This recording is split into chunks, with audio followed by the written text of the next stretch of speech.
My phone has a complete grasp over me. It's the first thing I look at when I wake up and the last thing I put down when I go to bed. And most of the time, it's pretty pointless. So this week, while I'm on holiday, I'm throwing it away. Now, before we get to my scrolling habit, let's take a step back. The mobile phone has gone from a brick that makes calls to a colossal information bank with a high quality camera and portable cinema experience that can provide the whole world at your fingertips. The more it's evolved, the more it's become an extension of us as people. Screen time takes up a massive proportion of our day, and that's only becoming more of a problem as time goes on. Taking the chance to disconnect, for me, was an attempt to bring myself back into the real world. And it started well. I don't feel so much of an urge to just grab my phone because there's nothing else to do. I'm really actively trying to find other things that are available for me. Going out and being active, having actual proper conversations instead of just, having a bit of a chat, then sitting on your phone for 20 minutes, then having a bit of an extra chat, making sure I'm cooking for myself properly and actively doing activities that aren't necessarily so bad for me. One of the things I have been able to do is things like messaging apps and stuff like that you can get on an iPad or on a laptop. So I've been downloading things like WhatsApp and Messenger onto my laptop to make sure that I can still reply to things in the same way you might reply to an email, but it's less frequent and you're not constantly waiting to reply to someone. Spending some time away from my phone meant I now had a wealth of time to spend doing other things. It definitely helped me to enjoy my holiday more, but it also made me more conscious about others around me using their phones what felt like constantly. We've almost trained ourselves to feel incomplete without them. We've become Pavlov's slobbering dog, governed by notifications and incapable of motivating ourselves to do things that cost that little bit more effort. The thing I found interesting is that just like our brains have this sort of constant fight or flight mode whirring away in the background, they also have a constant weighing up of whether something is worth the effort or not. And I think when you're constantly looking at your phone, you get these dopamine hits that are basically based on, I can get this enjoyment and this dopamine from very, very little effort. And so by throwing it away and leaving it to the side for a week, I feel like I'm starting to retrain that part of the brain to say, right, actually, there is some slower things that take a bit longer that are worth the effort. When my phone's available to me, I sit on it all the time, and I don't let myself actually do a lot of the things I enjoy doing that take a bit longer, things like cooking decent meals. It's honestly true, your brain is constantly weighing up whether things are worth the effort subconsciously, but maybe some of this information will help you consciously consider your mobile usage. The Canadian Medical Association Journal printed a study looking across the research base around excessive phone use. This excessive use can lead to increased mental distress, self-injurious behaviour, as well as things like chronic sleep deprivation and negative effects on cognitive function and more. There's been an exponential rise in FOMO, fear of missing out, initially associated with increased stress related to Facebook use, along with cyberbullying, in which victims had increased tendency for suicidal ideation. Now, much of this is related to youth. However, given the fact the smartphone is new, there's less knowledge around how this can affect people who have grown up with it. Fundamentally, there is only limited knowledge around the impacts of the smartphone and social media. What we do know, however, is that prolonged use is more likely than not to have a negative impact on you.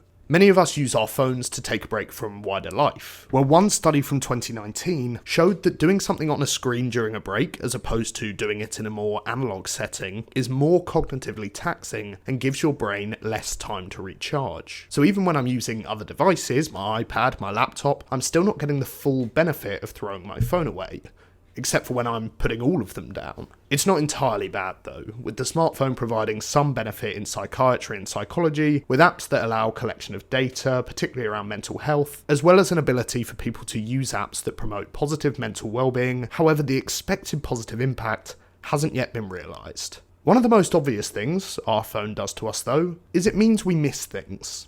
We spend so much time looking down, sometimes we forget to look up. It's a lot nicer here when you're not completely just tied to your phone. Like the number of times you would just sit there and just look at your phone when there's all of this in front of you. It does just make you look around and think how much time we waste on those. Might be overthinking it, but who knows.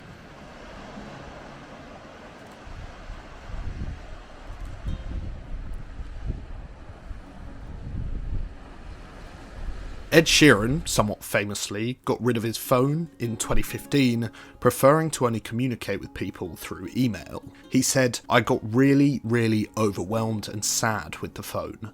I just spent my whole time in a very low place." Elton John's also previously admitted he doesn't own a phone, and so do a wide variety of other celebrities. The celebrity world may be a bit of an extreme example, but there's clearly a negative mental health impact to having a phone as part of your life. But the vast majority of the developed world are still glued to the smartphone.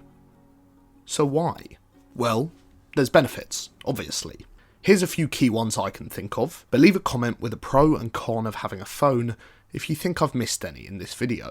Firstly, they're just so convenient. Everything at your fingertips, all the time. Other people, food, music, alarms, whatever it may be. They are, without a doubt, one of the most convenient ways of getting things done.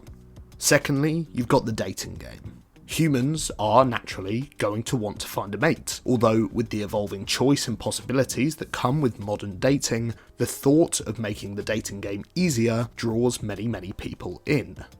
There's also a wealth of evidence to claim that having a significant other leads to increased levels of well-being and happiness, so why would you not try and make that as easy as possible using your phone?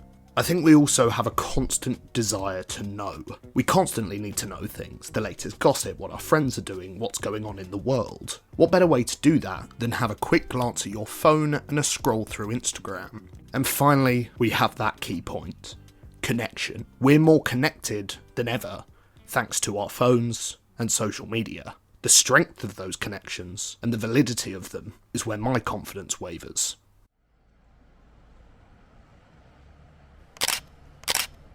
And as if by magic, I am back home in London. And I've finished this challenge. It can be quite difficult for us to throw away our phones, especially when we've created massive habits around having them involved in our life. I do think, though, it was massively beneficial. And for me, the key thing was that even though you might not have that constant connection with every external person you've ever met in your life through things like social media, all at your fingertips, what you do get is the opportunity to improve the conversations you're having with other people closer to you, your closer friends, and actually you do have better quality conversations and improve those relationships a lot better when you're not just sat on your phone the whole time. I also started to notice quite how much other people were on their phones, and that's really interesting to me because in reality I'm like that normally as well, and until I put my phone away I didn't actually realise the extent of the issue that exists in society. Putting my phone away meant I had just an abundance of time and I could be more productive, generally feel a bit better and happier because I'm not constantly sat there with my phone next to me waiting to be governed by that buzz, that notification, or scrolling through social media, wasting my time. Really helped me to feel like I was a bit more in control of what I was doing as opposed to letting my phone control me. Although there are definitely benefits to having a phone, I think a lot of those benefits can be quite easily fulfilled with other devices that are more moderatable. Basically, it means that you're not constantly looking at them and you can moderate your time to make sure that you're using the majority of your time on the right things instead of something like scrolling through social media. All in all, I think it massively improved my holiday, improved my connection with my family and my mates that I was away with, and generally made me feel a lot happier throughout that week. Although I have to be honest, I have sort of binged pretty heavily since the challenge has ended, and so I want to try and reintroduce this sort of challenge into my day-to-day routine so I can stick with it. But now I am back in London, and more importantly, I'm back home, benefiting from all the comfort and happiness that provides. Want to find out more? Check out this video.